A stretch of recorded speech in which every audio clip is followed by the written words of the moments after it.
It'll go to the cloud. Okay, it's recording. Folks, we want to welcome you to tonight's Mountain Zoom series.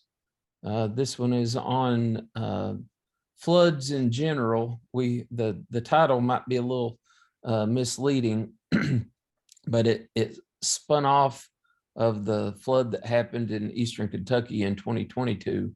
And we really wanted to discuss future plans for other counties. If you haven't flooded, it's almost guaranteed that at some point in the future, you will be involved in a flood. And we pray that it's not one like what we had, which was a 1,000-year flood that was very catastrophic. And so we learned some things from it. We got a lot of questions from folks that came out of that. And so we're going to talk about different facets of responding to floods, preparing for floods, floods for agriculture, but also other issues. And the first speaker is going to be Jeremy, and we're going to kind of do this round robin. He's going to speak, then I'm going to speak, and then Billy's got several different things he's going to talk about. So Jeremy, take it away. All right. Thanks, Shad. Good to see everybody this evening. I'm actually mobile, and so who knows, you may hear some noises in the background or something like that. But if you do, don't pay any attention to it. But what I'm going to do to save bandwidth on my end, I'm going to actually stop the video, if y'all don't mind, and then I'll come back on at the end of my presentation. But so I'm going to go ahead and stop that video, and yeah, I'll keep my mic on. So you've got a slide up there in front of you, and it talks about post flood and your garden. And we're going to talk about the garden. We're going to talk about the produce from the garden. We're going to talk about your lawns. We're going to talk about ag lands. We're going to mention some things about contamination in and around those soils that were affected by the by flood, that can be affected by flood. Floods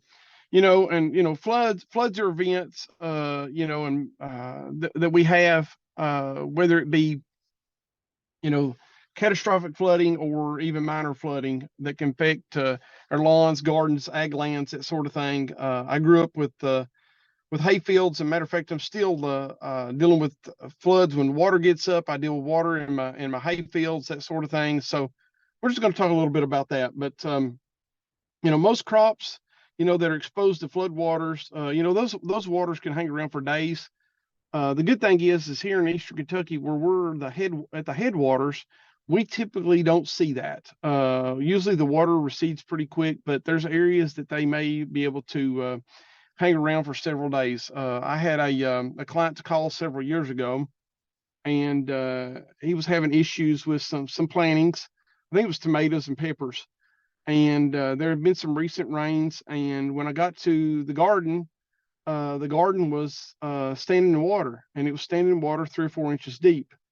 And he didn't have any flood waters per se, but it was just rain waters that were standing there and no way to get rid of the water. So the plants were in poor shape. Just you can imagine standing there 2 or 3 days in water, how bad they were. So, with the flood waters, they can, the flood waters can stay there for days, or at least the root system can be affected for several days. So we typically deal with waterlogged soil.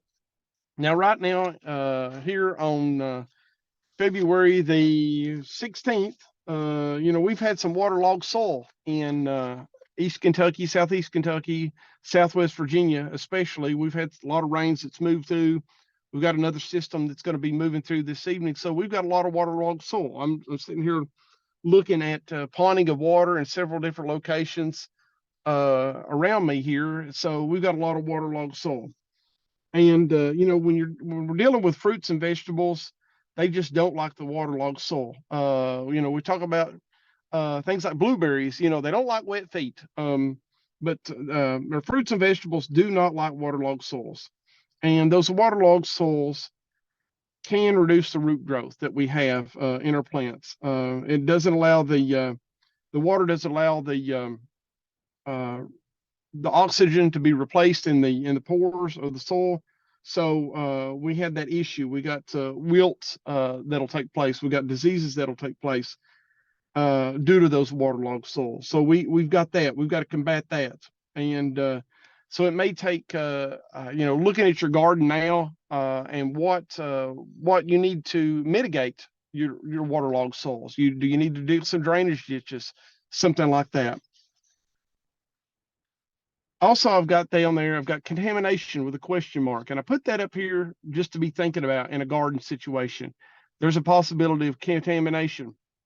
I have a market gardener that he actually has a garden that's in a low spot, excellent garden, but if he gets heavy rains, he'll have some water standing. Now he doesn't have a contamination issue. It's just the water standing. So we're going to talk about contamination in a little bit. Also, I want to discuss here, there's some replant possibilities. Now, most of our flooding events that we get, they tend to be in the spring, first part of the planting.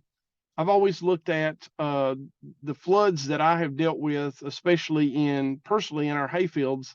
They were in late March, early April. So there hadn't been a lot of plantings that's taken place, or just early in the spring. Other than, the catastrophic flooding that took place in Southeast Kentucky and Southwest Virginia last summer, which took place in the end of July, we typically see most of our flooding in the spring. So there's the ability of a replant.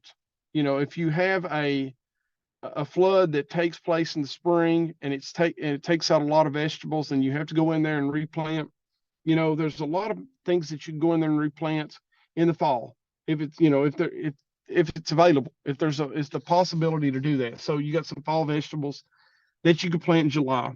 You could plant some of those 6-week beans. I'm a fan of 6-week beans, and you can get several pickings off 6-week beans. Nice bush bean, that sort of thing. You may be able to plant some late cucumbers, some summer squash, maybe some lettuces, maybe something like a mustard green, that sort of thing. So those are some things that you can establish in late summer as a second crop after those flooding and after you mitigate some of that the issues from the flood. So that's kind of the second season and some of the replant possibilities. So Shad, if you'll just go to the second slide, please. Okay. So one of the things that we typically get asked of us after a flood is, can I consume or sell the product? Sell the produce rather, that product. Can I sell that? Can I consume it? Well, I put down there, let's talk. There's some of the things that we need to look at and what we're dealing with following a flood, and what we may have with the contamination, whatever, along the way. You got things like leafy greens. If the flood waters affect that, if it's actually, if you've got it down next to a river or stream, and that stream or river, floods its banks, and it affects those leafy greens, you don't need to consume those. And when I'm talking leafy greens, things like lettuces, cabbage, mustard greens, collard greens, spinach, Swiss chard, that sort of thing. Because the thing is, that surface of that leaf is, that leaf surface is what you eat. You're eating those leaves. And so, if you get a bacteria on that, it's best to throw that out, definitely. Things like root crops. When we talk about root crops, things like your beets, your carrots, turnips, potatoes, onions, things that are underground, those underground crops, and those underground crops that we have, it may be, there's a degree of protection that we do have.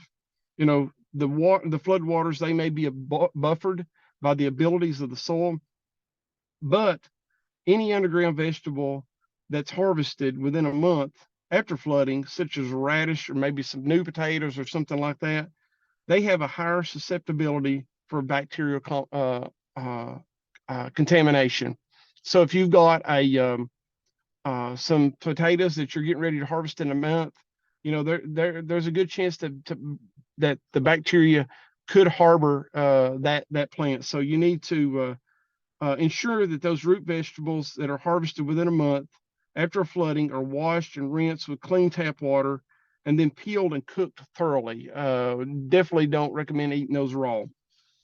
Things like melons, um, and the information that we have out there is these fruits, if they're eaten raw, they shouldn't be consumed. Watermelons, things like that are affected, that were covered in flood water, or cantaloupe, something like that.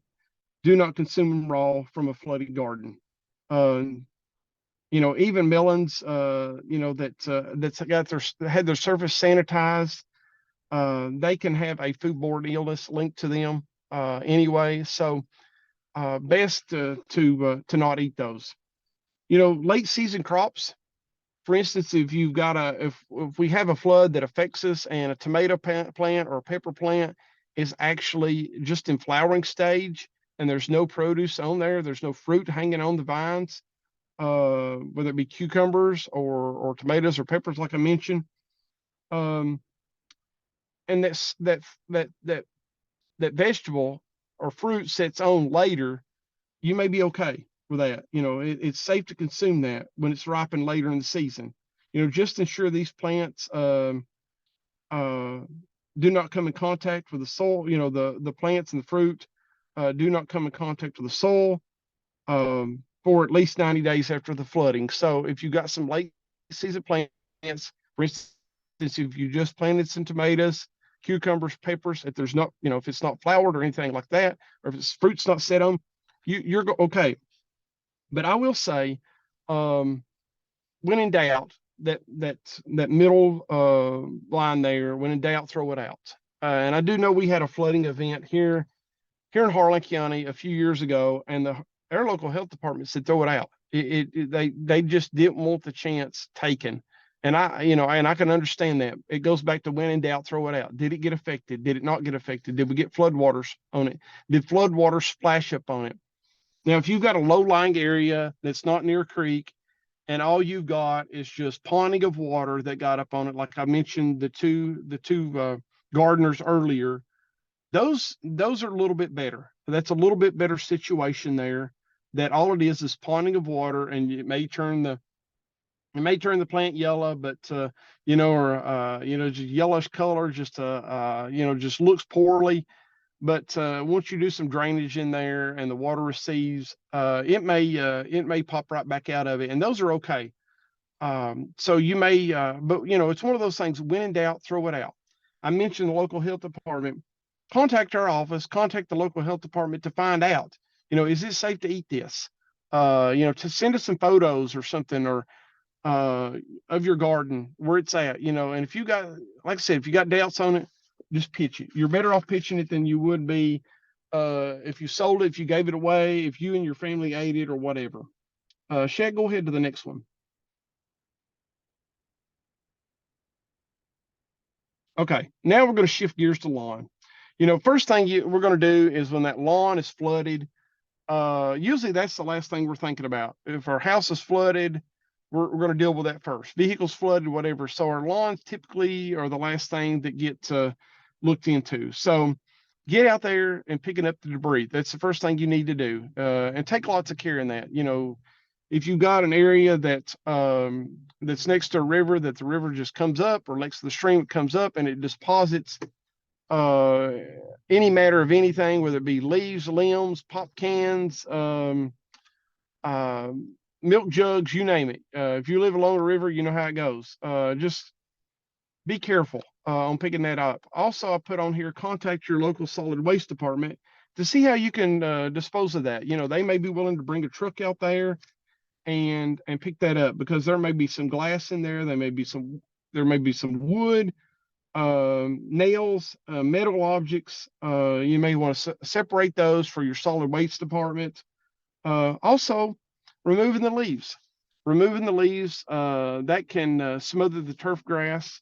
and getting that off as quick as possible. And that even goes for gardens as well. Getting rid of those leaves that kind of drift in, and they will. And if you don't, it's gonna kill that grass out. You're gonna have an issue with weeds later on after some grass starts growing back. So removing those leaves. Another thing is core aerating. You may have to go in there with an aerator, and because you've got a lot, maybe some silt, and we'll talk about silt in a minute, but you may have some compaction in there. You may have some water standing in places, but just to aerate that soil to help that lawn get reestablished in there. And Shad, I'll let you shift over to the next slide. So a little bit there, just one bullet point, just removing the debris and silt. For getting rid of the debris, maybe one of the easier things, because a lot of those things are bigger pieces, and it's easier to pick those up and put them in a in a lawn tractor cart, something like that, a wagon, a wheelbarrow, something like that, to get that away and gathered up out to where your solid waste department can pick that up or something. But on silted lawns, if it's less than 1 inch of cover and silt, you may be, it's a good chance you can recover it. It's one of those things you may have to go in there and till that area up. You may be able to use a garden hose to get rid of a lot of that silt, to encourage some root development, that sort of thing. You may need to apply some nitrogen fertilizer. We talked about that earlier. The three of us did when we met. You may have to apply some nitrogen. That water will draw the nitrogen out of that soil, and so you may have to apply some things and just a quick method, it may be about 1/2 pound of nitrogen per 1,000 square foot is a good recommendation. Having that soil tested as soon as possible too on your lawn, that allows you to see what losses in nutrients that you do have, especially if it was waterlogged for any length of time. Now, if you've got silted lawns that are more than 1 inch, that may be heavily damaged. You may have to start removing that, especially if you've got lawns that are have silt in there as deep as 3 inches. You're going to have to start removing that as soon as possible, as soon as the water recedes. If you've got it could be shovels. If you've got a utility tractor that you could get in there without tearing a lot of the lawn up, and scooping that up and getting rid of that. Getting it down. It may be one of those things you may have to just kind of spread it around the lawn. It may be an area that you have to get it down to and reestablish the lawn. So, but if you're dealing with 3-4 inches of silt, you need to get rid of that silt definitely, and then start to reseed or replant that new lawn fairly quick. Things. There's also establishing a temporary lawn. You may want to do that. You may want to look into that. As soon as as you get that debris off, as soon as you get the silt off, the sand off, and start to establish a temporary lawn. You may want to look at a ryegrass, something 4 to 5 pounds per 1,000 square foot works. You may want to till it up as well to get some growth started in that soil after you seed it. But just trying to get that soil ready to go for a seeding. Another thing too, you're going to have some weeds come up, and if it's going to take you some time to take care of that, it may be one of those things of you're gonna deal with weeds, and so the weeds may be the last thing on your mind. You need to get something established first, and then deal with the weeds later. Next slide. Okay, so there are some concerns as well with some contamination, and I'm not going to go into that a lot. But if you think that you've got some flooded land that was contaminated from anything that might be upstream, we've got some phone numbers here from with Mountain Zoom. We're represented in 4 states, and so we've actually got these four state agencies that deal with if you have a concern on contamination, Kentucky Division of Water, 800-928-2380. Virginia Department of Environmental Quality, 800-592-5482. Tennessee Division of Water Resources, 888-891-8332. And North Carolina Department of Environmental Quality, 877-623-6748. And so that kind of gives you an idea on the flooding, post-flooding issues in a garden or in your lawn. So if there's any questions, I'll be glad to take them right now, or we can wait to the end, whatever you'd like, Shad.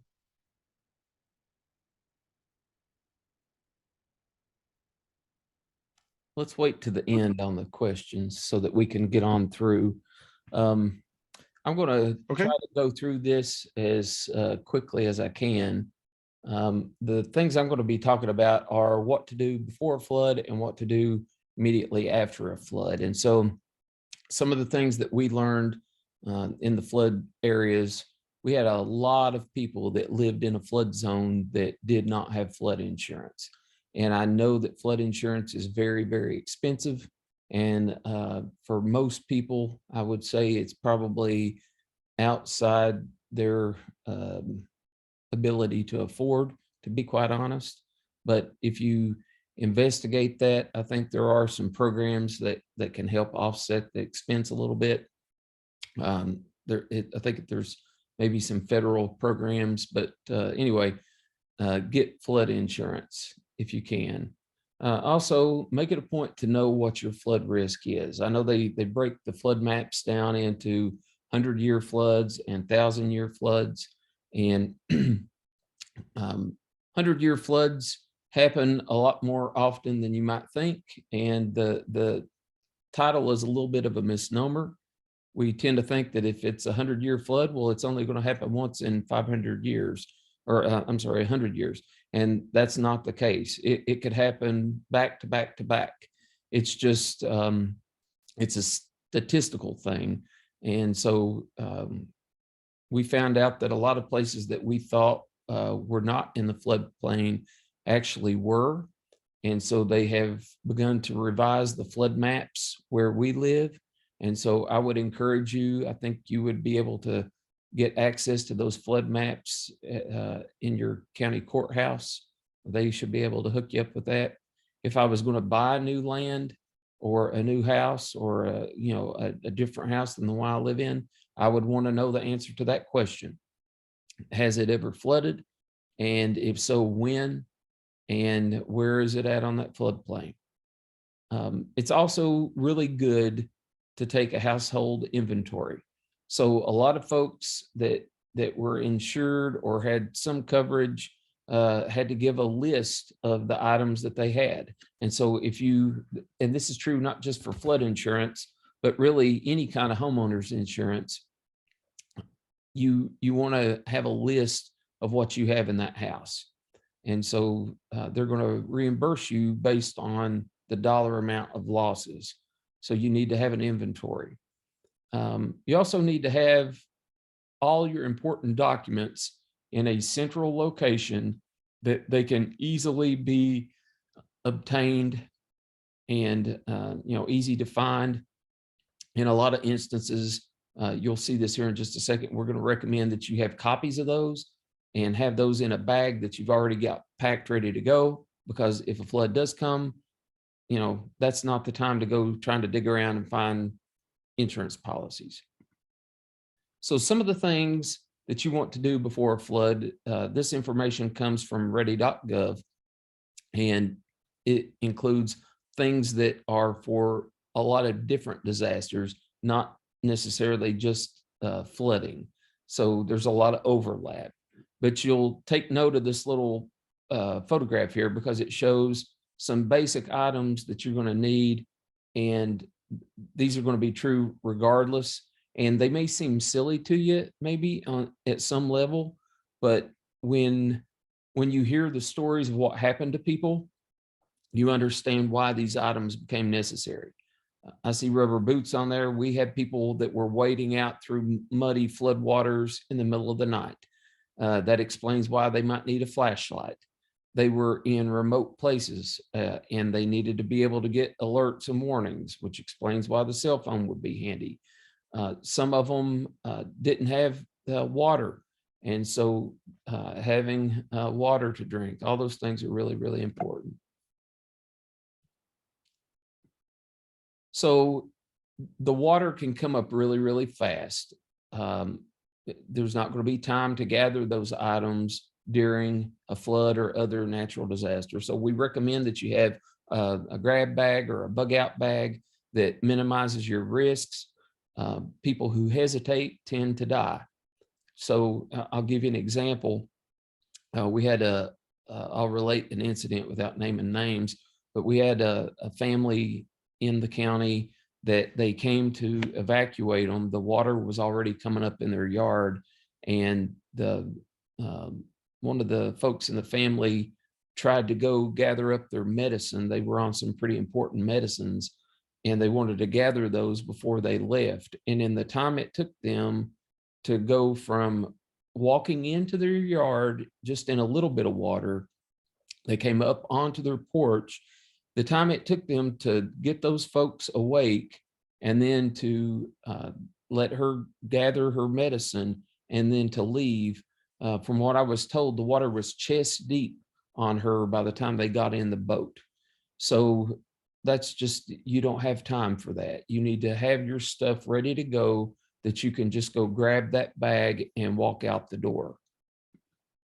Some things that you need to make sure that you have in it are any of your documents. So that would include copies of driver's license, copies of insurance policies, Social Security card, any of those things that you think are going to be really, really, really critical. Maybe a copy of your deed, anything that you think is an important document that you are going to need to file an insurance claim, to show proof of residency, to prove that your identification, those kinds of things.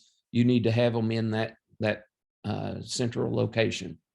And maybe if you're worried that they won't accept copies, maybe just make sure that that bug out bag is close to where you keep your wallet and things, so that you can just throw that together and go. Other things would be electronics, and this obviously is your phone and your charger, but also a radio. A lot of times they'll recommend these hand crank radios because you don't have to worry about batteries dying.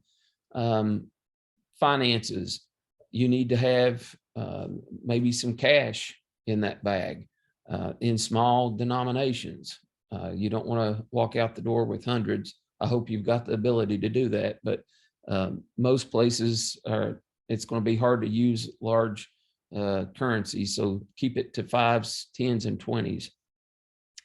Make sure that you've got extra doses of your medication and extra glasses that are in your bug out bag, so that you don't have to gather those things. It can be really inconvenient. If you think about it, we have people that lost everything. And if you're like me and you're kind of blind up close without your glasses, that's not something that you want to have to be fooled with trying to get replaced. So if you have those handy and don't lose them, that's good. If you've got kids, there are certain items that you definitely will make sure that they have. And let me relocate just for a second. We have a list of things, but it would include diapers if it's a baby, formula, anything wipes related that you might need to have for that child. There are just certain things that are specific to children that you want to make sure that you have in hand. Water and non-perishable food, and that would be a minimum of 3 days worth, because you don't know how long you're going to be away from home. You might not get to come back home. We kind of have it in our head that we'll be able to go back to where we were. And we had a lot of people that found out that that's just not the case. It doesn't always work that way. Next item would be a whistle. And this seems like another one of those crazy little items, but we had people that were out in the woods stranded. And so the ability to alert other people to where your location is becomes key. And trust me, your voice is going to wear out very quickly if you're trying to shout to get people's attention. And a whistle is much better. They have whistles that are extremely loud, and that's the kind you want to get. You don't want some little kid's whistle. You want one that will wake the dead. And so I think Fox 40 is one that's really, really loud, but there are others. And so you'll want to get your hands on one of those. And then a first aid kit. You know, when it's a disaster, things happen, you get cut, and you need the ability to deal with that. I've got dust mask in here, and that can be useful for a lot of different things, and it's not necessarily just limited to dust. It can be, but you know, sometimes you're dealing with moldy situations, and after the flood waters receded, you've got all that silt. And so we had a lot of people in towns that they were going through other places, and they were just getting covered over with dust. So that one's really handy. And I'm not going to read everything to you. You can see the list, and you can find all this on ready.gov, so I don't have to read it all. But just make sure that you've got those things in your bug out bag. The other thing involves post-flood cleanup. And keep in mind that those floodwaters have unknown contaminants. When the flood happened in Letcher County, we know we smelled diesel fuel in it. Every chemical that was upstream ended up in that water. So it's septic tanks. So you've got raw sewage. You've got, you know, who knows what all's up through there. There can be chemicals that you do not want touching your skin. You know, somebody could have had a meth lab, any of those things. You don't want to be in that. And so trying to avoid being in it is really important. And then taking protective measures to keep yourself guarded. So if it's rubber boots, if it's rubber gloves, you know, those kinds of things, hip waders, those are really, really handy. And you need to know what to do if symptoms develop, and then there's some tips, and I want to go over some of these things.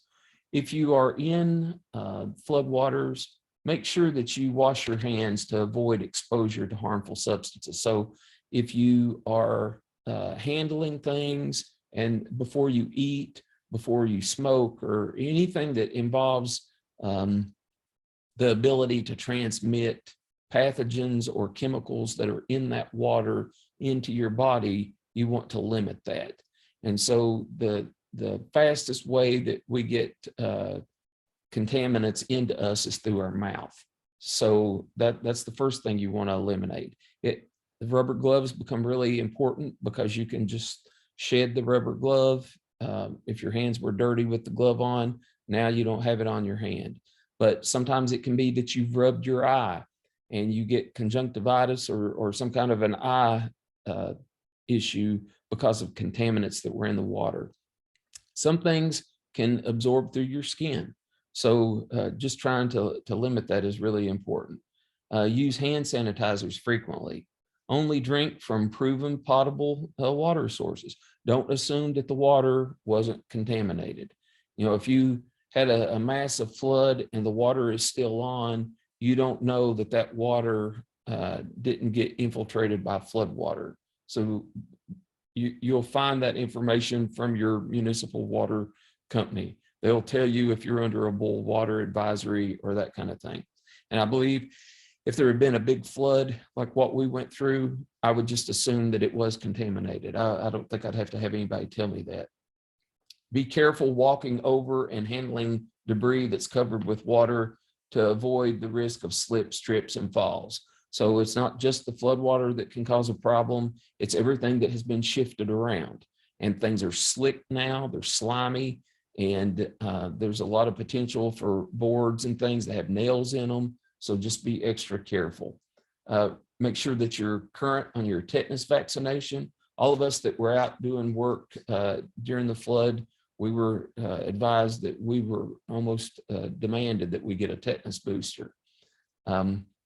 If you are exposed to stagnant water, you need to wash and sanitize immediately. If you are injured by any sharp or jagged materials, immediately clean out all open wounds with soap and water. And if the wound gets red, swells, or oozes, you need to seek medical attention. Watch for exposed power lines. You know, that was something else that happened. We had power poles that were knocked down and trees that fell from mudslides. Use appropriate breathing apparatus to avoid inhaling the dust. And I think we've talked about that already. Another thing that maybe sometimes we don't think about are, you know, we're out in the heat and you're straining yourself doing things more than what you would normally do. So you need to take frequent breaks, make sure that you're staying hydrated. You need to recognize that there are things that you can change and things that you can't change. And so some of that is kind of a mental thing. It's trying to recalibrate your mind that the thing that you considered normal in the past is no longer the normal, and you have to just adapt to it. Don't get so so much of a tunnel vision that you can't let go of what you lost. So the mental part becomes really big. When you work in teams. You know, we don't need any lone rangers out there. If you are by yourself, you tend to work too hard. If you're injured, there's nobody there to help or to go for help. And so all of those are really important. I'll repeat again that you need to minimize any contact with the flood water. You know, if you don't get it on you, then you have less likelihood of being contaminated. Use safety glasses, goggles, and that kind of thing. Those are really important. Flood water, we've already said that it can have chemicals, diesel fuel, gasoline, motor oil, chlorine, liquid oxygen, and medical waste, corrosives, industrial and household products in all sizes and quantities. So just be aware that you are in a cesspool when this happens, and try to stay out of it. Do not enter a structure that shows any indication that it's unsafe or it has walls that have cracked or shifted or has partially collapsed.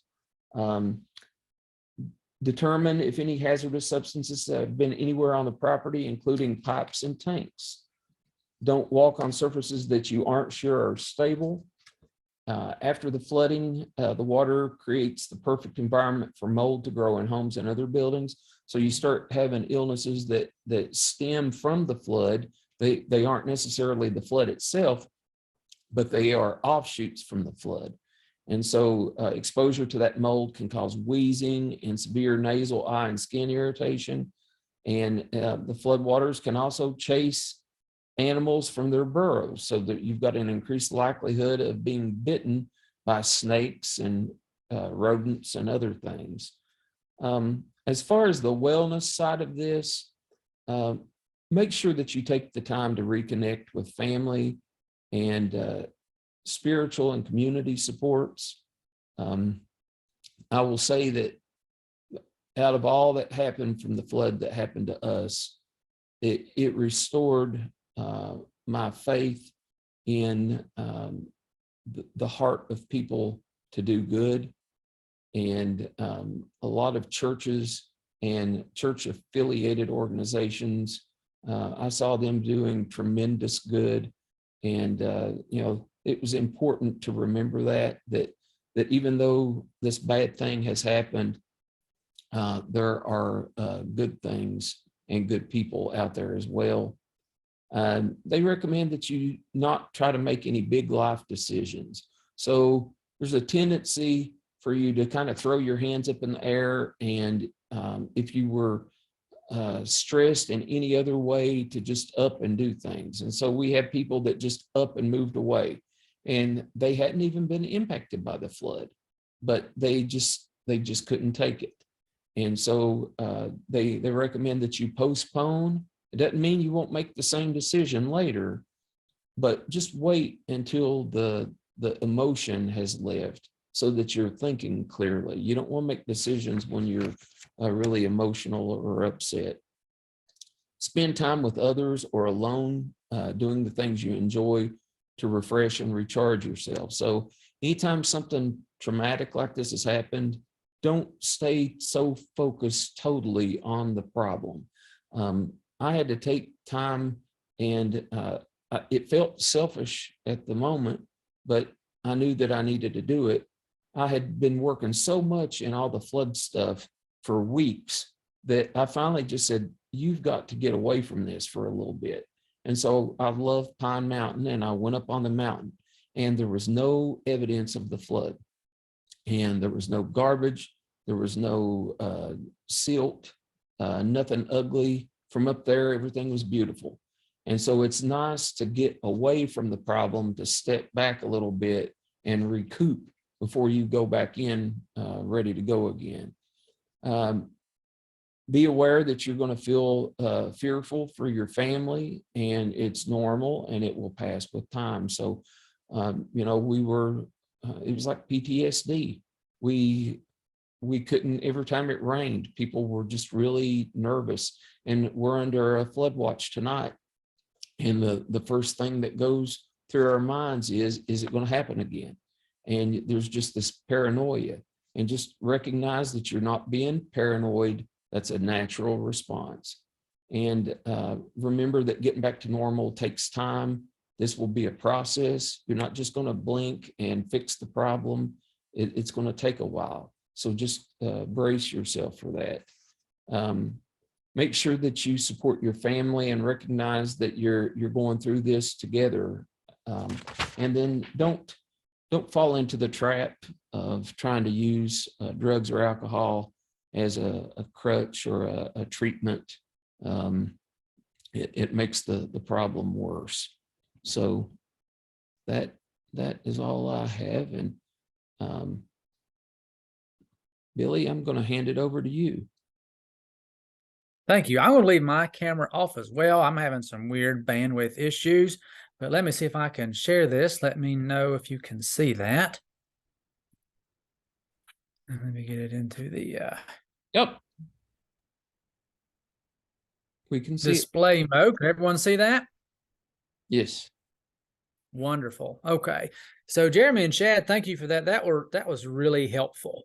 And when we were divvying up the topics for this, and I realized really quickly that with only an hour-long program, there was probably 6 or 8 topics that we could talk about that each could take 1 hour. So I'm taking a little bit different take on this, kind of as we spoke about. And something that Shad said when we were meeting that made me really think about it was, especially after the devastating flood that you experienced up there, you know, rebuilding lives, homes, repairing your family structures really takes precedence.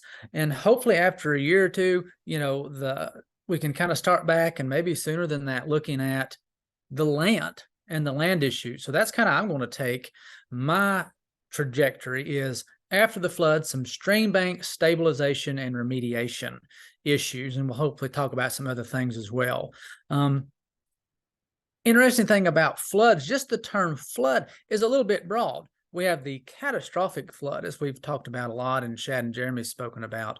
We've had some very serious floods, some 100-year floods here up in upper East Tennessee, nothing to the extent you have had, but they have been nonetheless extremely damaging to homes, businesses, farms, and our stream banks. So when we're thinking about what's next, both remediation and preparing for floods that are to come, sometimes we have places in our county will have a quote-unquote seasonal flood where that water regularly gets out of its banks.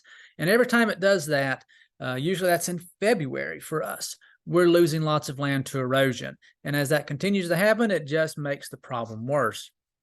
So we're going to talk about a few things you can do looking forward to trying to slow that floodwater down. Again, some remediation and stream bank stabilization. And there's about 3 ways we could do that using, again, these broad terms. Natural systems, which we'll talk about. Programs. This is going to be really important further on as we go, especially if you're flood damage around your stream banks or even other wetland areas around your home or farm are severely damaged.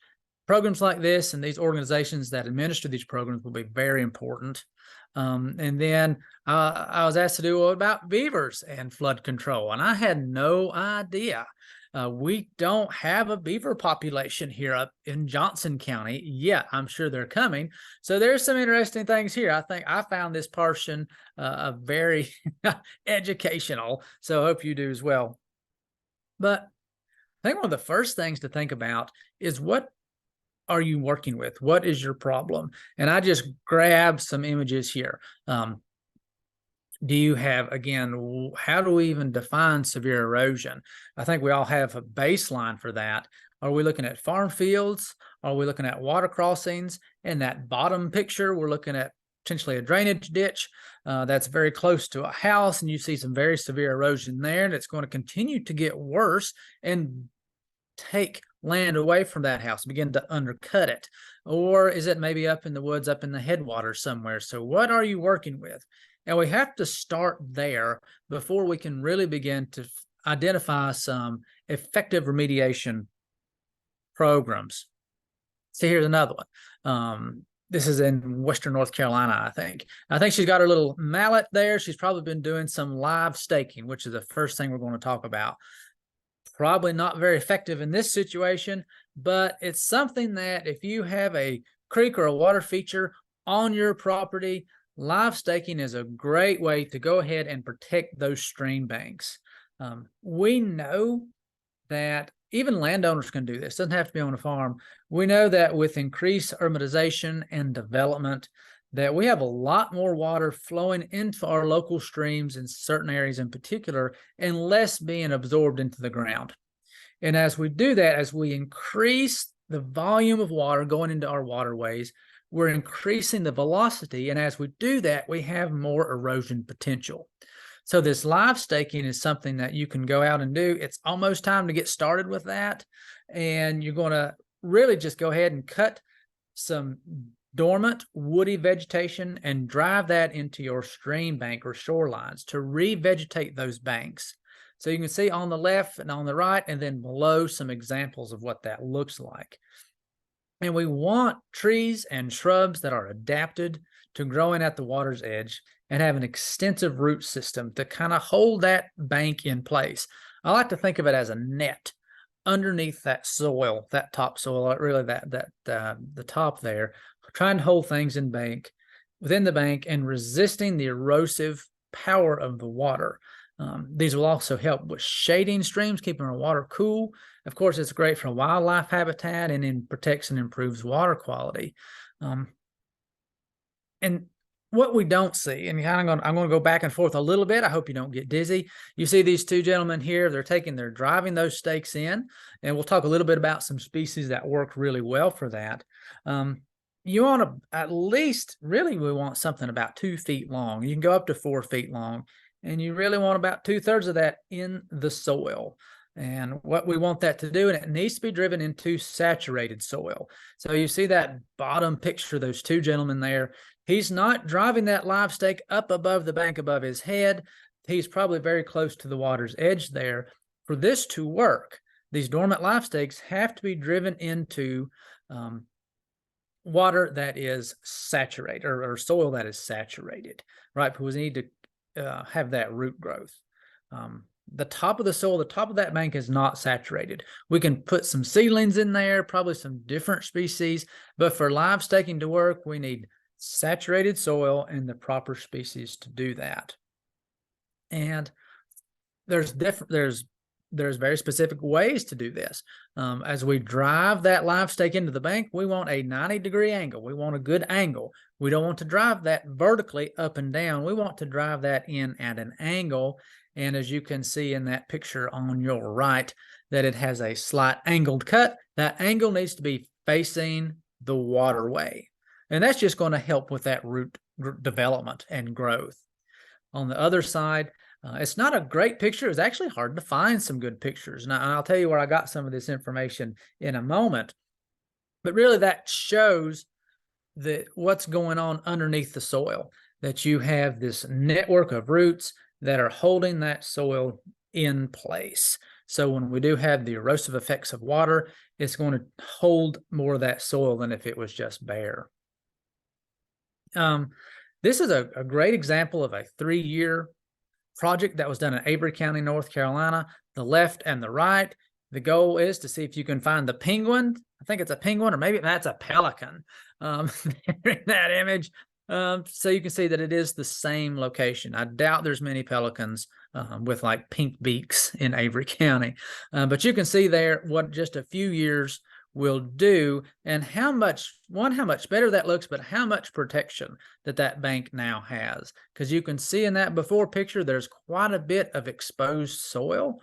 You got to go kind of into the picture a little bit. And also even on the left, we have a nice sloped bank. But again, that's going to be very susceptible to erosion. We want to use adapted native species. So there's definitely a lot of debate about native species versus non-native species, both in landscaping and in this type of situation. And what I would say, and Shad and Jeremy, correct me if I'm wrong or you disagree, we can use non-native species that are adapted, but we'd want to avoid all the invasive. So you can have a non-native, but it must be a non-invasive species. So that's the one reason we generally just go ahead and refer folks to those native species. And this is a list of native species put out by the University of Tennessee. I have about 3 publications that after this is over, I'm going to drop those links into the chat for you to use. And this is just an example of some of those that are native species that are adapted to growing in saturated soils that make excellent stream bank protection barriers. So, and we can't get away from talking about live staking without riparian or riparian buffers. I've heard it pronounced both ways by people with a lot more education than I have.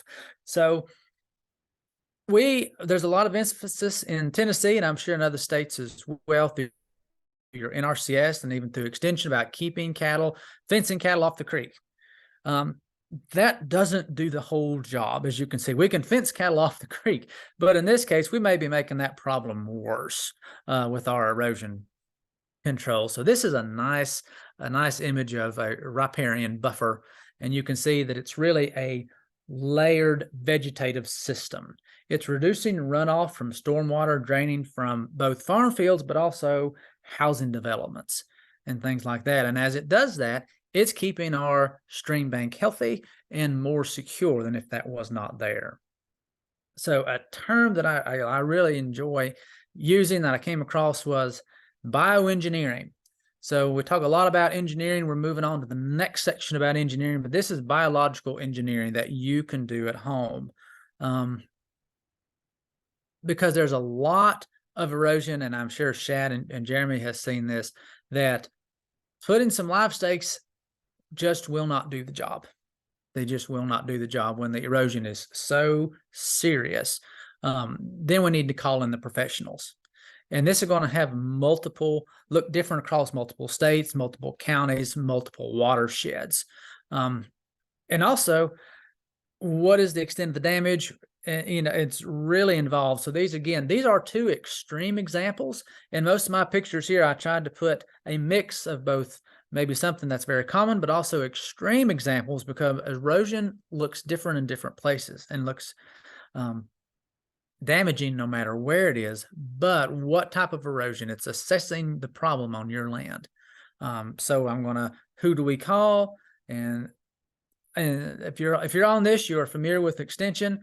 The first call that we always recommend is go ahead and call your cooperative extension office, because if we don't know, we will know who you should call. So go ahead and call us first if you don't know who else to. But also, and I just grabbed these off the internet, so I hope these are correct. But that's why you call your extension office. They'll point you in the right direction. Each state is going to have and actually I have this one. Actually, we'll go back to that one a little bit. They're overarching. They're in Tennessee. We'll have a slide about that. Tennessee Department of Environment and Conservation. But also you have your soil and water conservation districts and your natural resources conservation service. I work very closely with our district conservationists on programs. I'm sure Shad and Jeremy know their DCs as well, and they really are a tremendous asset if you're having any type of, I believe they call them resource concerns, and water and soil erosion.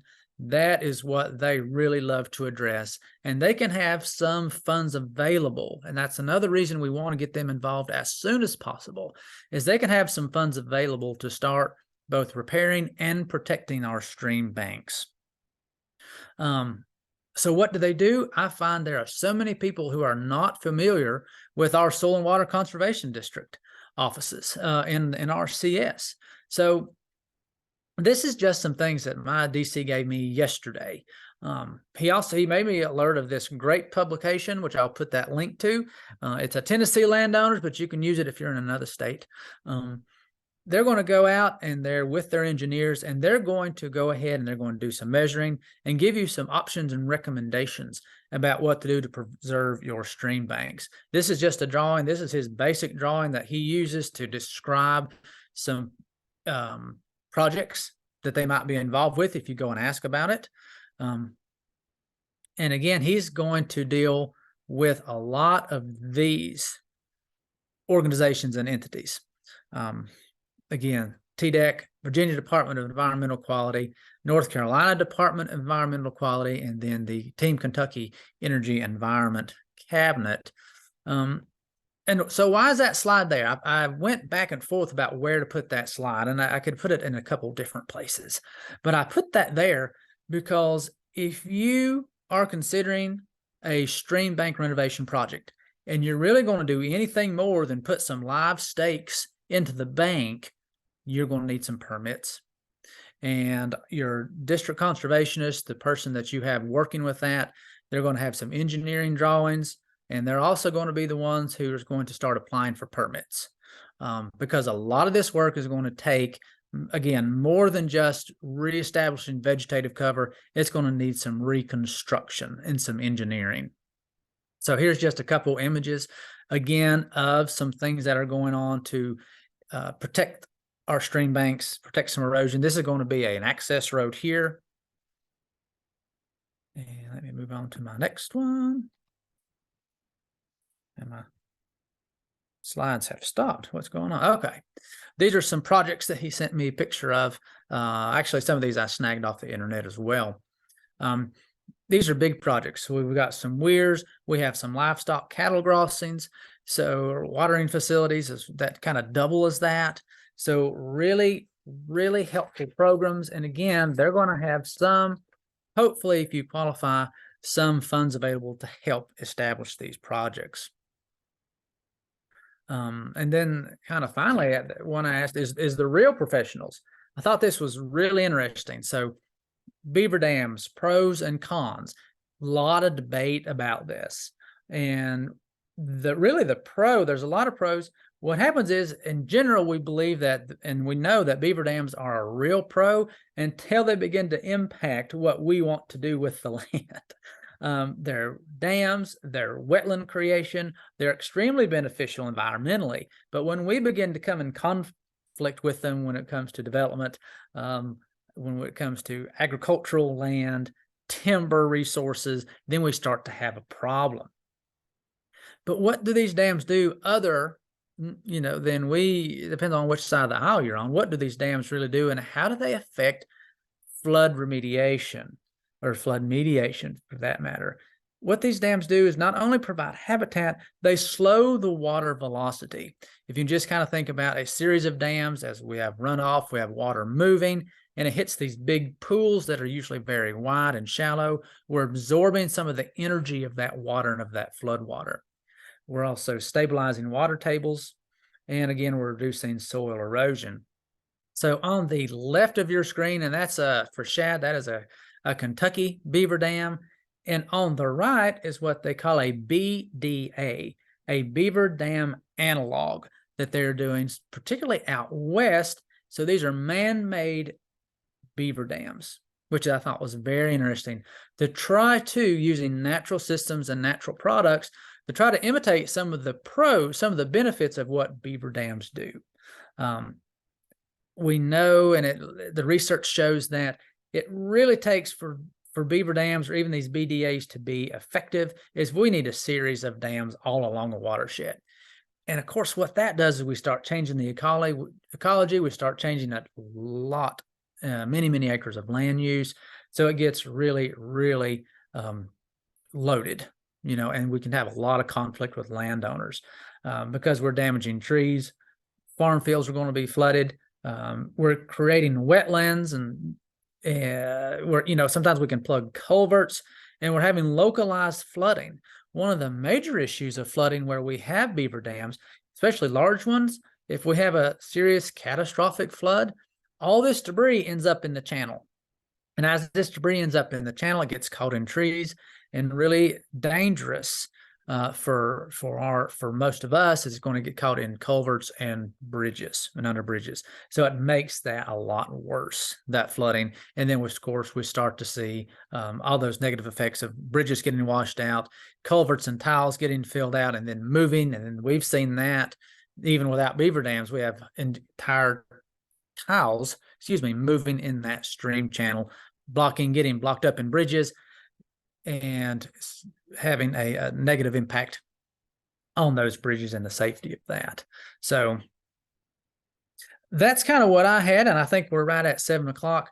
We also talked about spring water and things of that nature. Really the best thing to do with springs, and if you think you might be affected by a flood in your spring water, I think Shad mentioned it as well as Jeremy, is really to get that water tested. That's really the big thing we want to do is go ahead and get that water tested. If you have a spring, you need to be looking at that on a regular basis anyway, and especially during and immediately after a flood. If your spring, if you see a tremendous increase in flow, or even not even a tremendous one, but a very noticeable increase in flow, you're having some groundwater and some surface level water contamination and impact on your spring. And we want our spring to be groundwater, not surface water. So again, we can, your extension agent can help you with all those things. I want to stop sharing and put on my screen. I had to go through that a little bit fast. I'm sorry about that. I ran over, but as with Shad and Jeremy, happy to take any questions. This is a great job, Billy. Thank you. It was a huge, kind of like yours. The more I studied it, the bigger it got. And it's like, man, I can't squeeze all this in 20 minutes. There is a little trick. There's if you got, I don't know if it was on Netflix or Hulu, but there was a little thing, a documentary called Leave It to Beavers. And they have found that those beavers tend to want to construct their dams where they hear water actively flowing. And so the way they trick the beavers into not building the dams at the culvert was they would go up above the culvert and drive T-posts into the stream, and that caused the disturbance, the ripple in the water, and so they would build their dam above the culvert when they did that. And so it's really, in some ways, it's about, are we smarter than the beaver? Can we figure out how to get the beaver to do what we want them to do without causing problems? And I know Jeremy and I live in coal country, and they have problems with beavers damming up the culverts at the silt ponds at the coal mines. And so that causes a problem, but it's really a trick of trying to figure out what makes them do what they do, and how can we encourage them to do something different. Exactly. That's great. I'll have to look that up, because what I found, and even in Tennessee, they're going to be with us for the long term, and those populations are increasing all across our region. So we'll all have to figure out, and like I say, mine's smarter than me, figure out exactly how we can, utilize them for our purposes, and that they have a habitat and environment as well. Working with anything with nature, I found if we can work with it as much as possible, we're going to save ourselves a lot of heartache and headache in the long run. Absolutely. I think we are down to Dr. V is the only one that we have on here, And I don't know if he's got any questions for us or if we've got questions for each other. But guys, that was a great talk. Great information, really good information. I think it's timely going into the spring, that sort of thing. Every bit of it, the preparedness aspect, the remediation after it, the mitigation. That's something we've got to look at. We all live by creeks, streams, that sort of thing. We typically garden, and we live down by these creeks and streams. So great information. Good job, guys. I wanted to say, since we talked about beavers, I think it's March the 24th. We're going to be doing a workshop that's taught by Stacy White, that is the ag agent is he in Whitley or McCreary? Whitley. Whitley. He is an expert trapper, and he's teaching a class on beaver trapping. And half of it is a classroom thing, and the second half of the day will be a field trip. So we'll be going outside with waders, and he'll be showing us how to set traps and things for beavers. So if you throw up your hands and decide that the best solution is to eliminate the beavers, we've got that covered too. But I will, in the interest of full disclosure, I will say that wildlife in general is something that I think we need more of, not less of.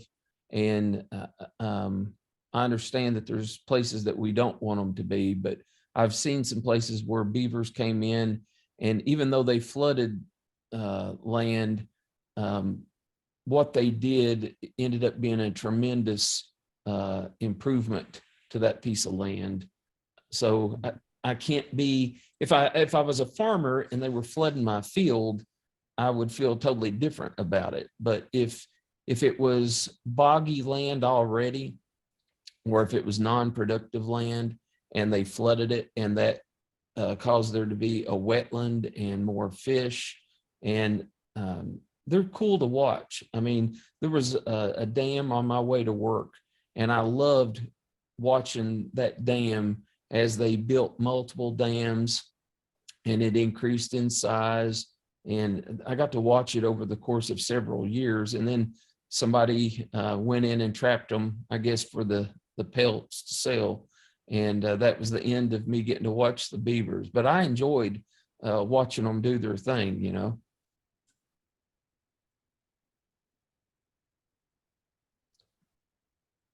Billy posted some links in there for publications. And yeah, those are some really, really good ones, just basic homeowner stuff. And that's something I wanted to kind of address a little bit more than I did.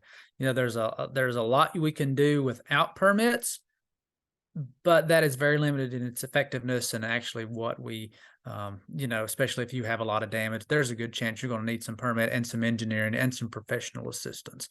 And if we don't address it, it just gets worse every time we have not even a flood, but a serious rain event.